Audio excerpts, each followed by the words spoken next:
how congenital incurable cases are born, and also how they can be prevented by the parents by behaving better with their habits relating to sex. Now, if you can exactly tell me what you mean by miracle, then I will be able to tell you if I believe it or not. No, everyone has his own way of understanding the word miracle. But according to me personally, whatever produced in nature is a miracle which can never be imitated by man. For example, the fertilization, the development of the child, the birth of the child, the heart beating, the respiration, which can never be substituted by any medical fellow or can never be imitated. The birth of a solar system, the birth of a planet, the working of the solar system, the thunder and lightning, the earthquake and the rearrangements of the earth, all these things are miracles in my personal opinion. Except these things, if you can show me some miracles, I will be able to tell you my opinion. But every one of these things is a miracle to me, since no scientist till today is able to produce them. And I personally believe that no scientist in future also is able to produce them. And I personally believe that no scientist in future also is able to produce them. And I personally believe that no scientist in future also is able to produce them. And I personally believe that no scientist in future also is able to produce. Tomorrow the scientist may prove them as something possible, but that never stops the incident to be a miracle. In our childhood, there used to be some priests who brought the picture of God and his wife together, and they used to come together because there is a north pole of a magnet here and there is south pole of a magnet there concealed in the pictures. And once again the picture of God and the picture of devil are brought together. They used to go away because the north poles of two magnets are brought together upon the pictures. I believed it a miracle in my childhood, but my science teacher taught that it is simple magnetism and not a miracle. So, for about 15 years, I believed that it is only a simple magnetism and not a miracle. For 15 years, I believed it only as simple magnetism and not a miracle at all. So, I was a fool for 15 years. Later, another great scientist told me that is it not a miracle that like poles repel and unlike poles attract in a magnet? How can your science teacher explain this? Why unlike poles attract in a magnet? Why like poles repel? So, afterwards, once again I became wise with the second scientist who taught me what miracle was. Even today it is a miracle for me that unlike poles attract and like poles repel. At first it was a miracle to me as ignorance. Afterwards it was only simple magnetism to me, and that is what we call bigger ignorance. Afterwards, till today it is still a miracle to me. Why magnets should behave in that way? Why electricity should behave in that way? Why the planets should behave in that way? So this is my concept of miracles. And in this sense, I sincerely believe in the existence of miracles as the production of nature, because nature is the miracle of God. It is my concept. Exactly. The more he thinks of himself, the more he is worried about his own things, the more he produces the negative thoughts, and he will be a source of unhappiness to himself and others. Yes, always it is better to go into one's own workings and activate one's own mechanism first. But that is possible only by approaching those who are suffering, by sending the mind towards those who are suffering. We will approach ourselves more and more scientifically and intricately. That is the only possible method left by nature to us. And those who are successful as healers, and those who are successful in living really happily for themselves, they are those who practiced by looking at others' sufferings, and those who began to concentrate upon their own faculties, they resulted in failures, because they grow more and more oversensitive and they go into psychic and psychosomatic phases. They are sensitive and they are affected by every influence from outside, and the vibrations of every fellow will disturb them. That is the result of one becoming self-conscious. That is part of nature's working, and let it be vocational or economic or financial or spiritual. The secret of happiness to himself and others is one who remembers what he wants is never happy on this earth. One who remembers what others want has very shortly begun to be happy, and he has tasted what is called joy and fearlessness. That is the experience of many great ones, of which I am also convinced, because I follow the footsteps of the great ones. And I personally have no belief at all that if I remember my personal development as a healer or as anything, I will never be successful. That is my personal belief. No, not through others, by thinking of others, by doing something to others. Yes, nature never does anything except providing everything what we want. It is clear that nature never wants anything from us. It provides everything for us, and we are expected to follow the same. No? Evolution, the law of evolution is there, not exactly according to Darwin, but according to the scriptures. I believe the law of evolution. Some gap in understanding is there, I think.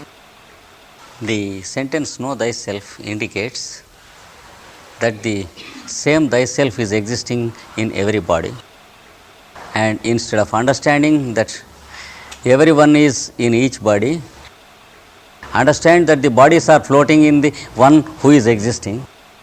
And this, when you know that you are existing in everyone, you will know what you are. That is what they mean. The omnipresence in everyone is the same presence in each one separately existing, and there is no separate existence except what we imagine. So all these bodies are vehicles floating in one existence, like the many bottles immersed in a river. Just like the river existing in the many bottles, the same one is existing as the I am in every one of us. That is what they mean by the sentence "know thyself." I thank the hosts of the evening for giving me an opportunity of spending this evening very calm and happily with them. And last year I was here, and I very much remember the calm and the pleasant atmosphere I enjoyed here, and I am very happy to be here once again after a long time. Today I am asked to speak about the evolution of consciousness and the path of the soul, or the path development, the soul development. Yes. Before entering into the topic, I should say that the soul has no development at all any time, because when we are fully developed, we will be in this soul, and The goal is the soul consciousness. So we are to develop towards soul. Soul has nothing to develop. In fact, what we call soul is the highest degree of illumination of consciousness. Can we say that the sun has to develop more light? We cannot say, because the highest concept of light for the beings on this earth is the sun. Similarly, the highest concept of consciousness that we can have is what we call soul. Soul is a plane of consciousness, after reaching which we have all consciousness, or we begin to live in every atom of existence. What is to be developed is the illumination of self-consciousness. Let us distinguish between the soul and the self. If you can imagine a bottle made up of ice and a lid made up of ice and some water in the bottle and some water outside the bottle, you find a difference in shapes and stages. If you imagine that you have layers in yourself, the layers of the physical body, the layers of your energy, the layers of your mind, and some other finer layers, all put together form one capsule, that is yourself. But the real yourself is there somewhere inside, linking two centers through which you are shining, the brain center and the heart center. And all the other layers are made up of yourself.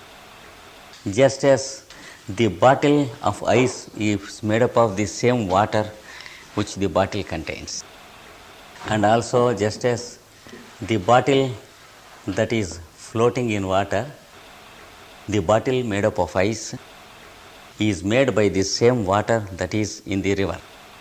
So place yourself in such a position and imagine yourself having so many layers made up of yourself, but in different states of yourself.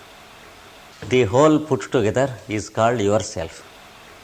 And if you can imagine some substance that is common in the ice and in the water, and if you find some steam being passed through a tube into the bottle, you find that the steam and the water and the ice are the three states of existence made up of the same substance, which you cannot call water or ice or steam.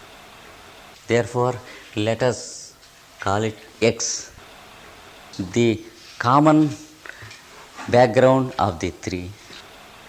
And from this, all the three come out, and also the common content of the three. Because whenever they are made into some forms, the forms contain the same thing. They exist on the same thing. They disappear also into the same thing. Disappearance is only transformation from one state to another state. If ice disappears, it is transformed into water. If water disappears, it is transformed into steam. And same thing in the backward process also. Each state has its own disappearance into its next state. And the X is there as the common content and the background. Imagine yourself and everything yourself like this.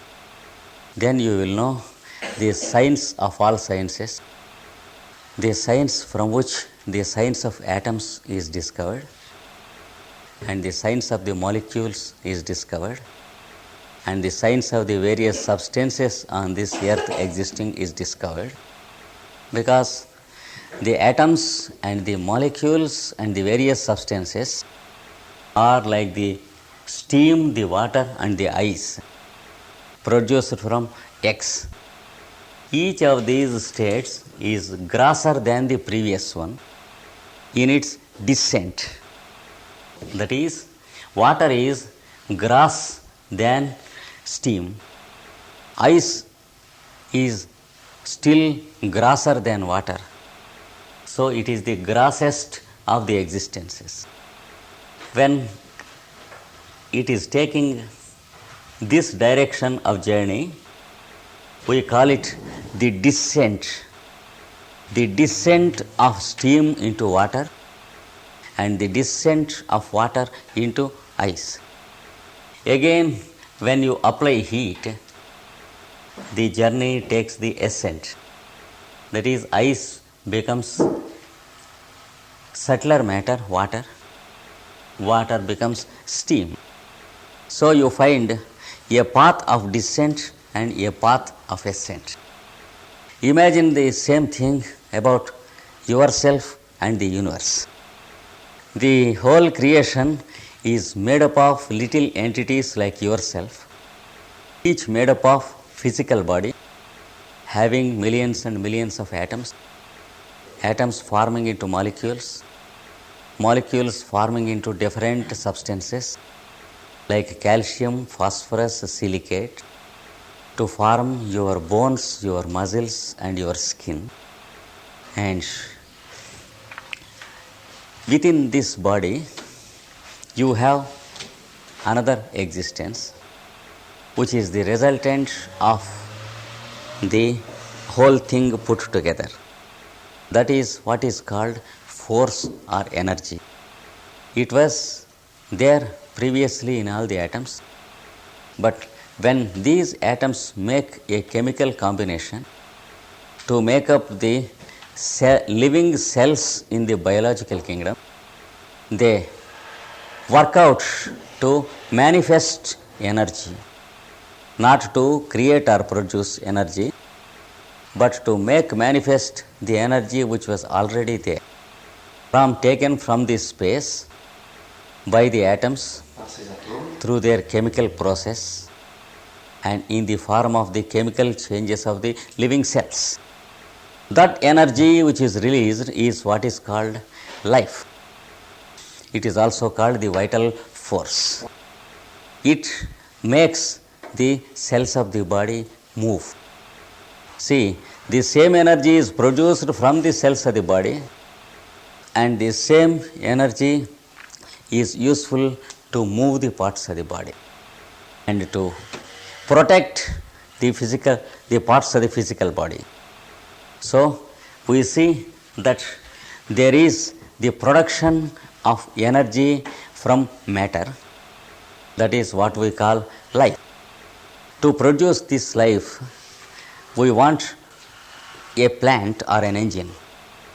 That plant or engine is established by nature. That is what we call one living being, the physical body of one living organism.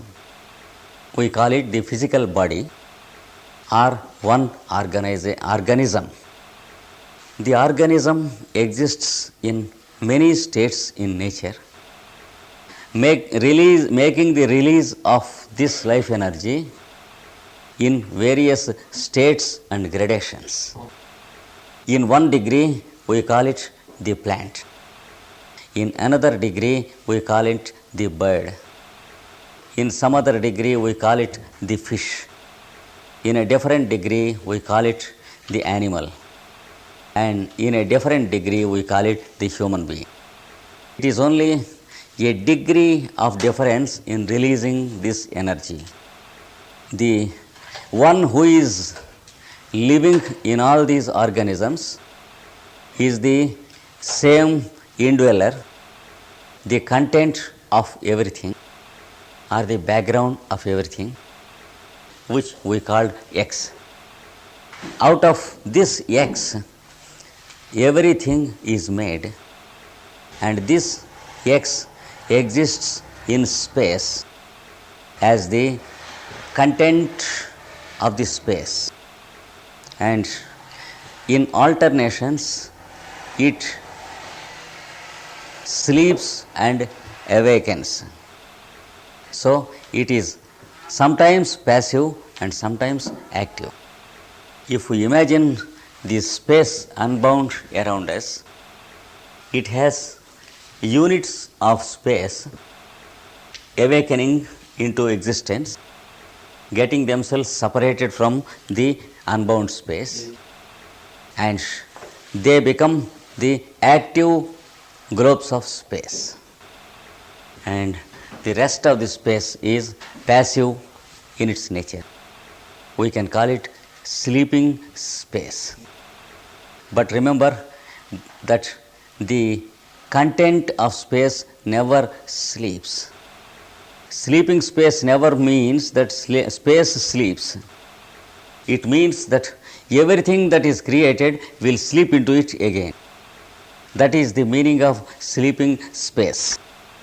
So, when a unit of space becomes active, it begins to wake up into a separate existence, and it gets higher and higher degree of awakening.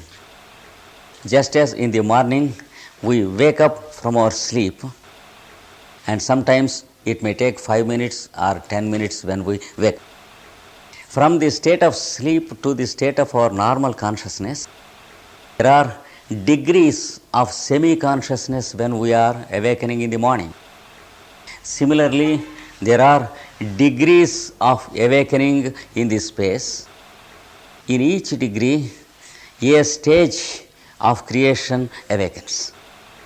For example, if we divide it into broad headings, we can say that the space mind awakens first. The space mind, it begins to work out its next awakening, which we call the cosmic awakening of that unit, because each unit is technically called a cosmos. The word cosmos means something arranged in order, opposite to chaos. Figuratively said, it is an awakening from darkness to light.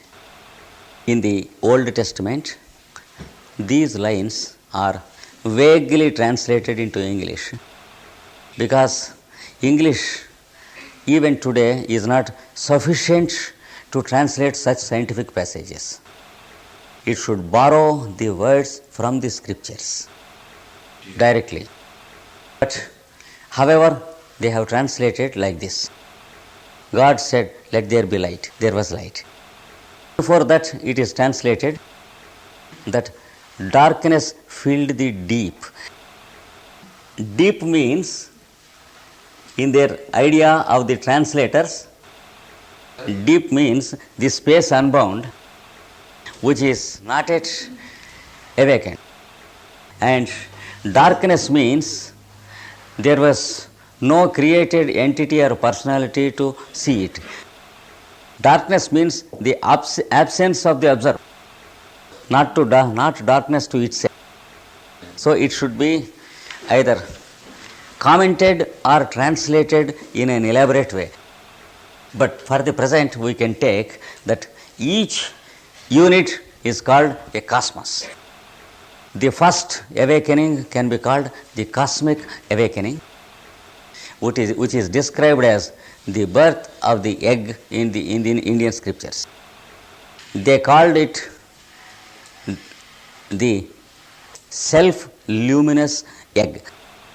Egg because from it everything will come out afterwards, just as the little bird is prepared in an egg of a bird. Similarly, the whole universe with all the solar systems will be prepared in the form of a chicken. And this awakened space unit is creative and reproductive. Therefore, it is called egg. And the first awakening being cosmic awakening. The next awakening is called solar awakening. That means there will be a light which is the result of the increase of the degree of illumination. So first the egg is filled with light of itself, the light which we daily call I am in us. We too have that light in every one of us, and we are living as that light. All the other layers in us are formed out of that light. Just like the steam, the water and the ice are formed from X. So from the cosmic awakening there will be the awakening of the light, and then in the light we find particles of light moving. So there will be a movement in the whole globe from center to circumference, which forms a whirlpool, and it forms also a pole around which the movement takes place. Along this pole or axis of rotation, there will be the whirlpools of consciousness starting from the center and radiating towards the circumference. This is the origin of the pre-solar dust according to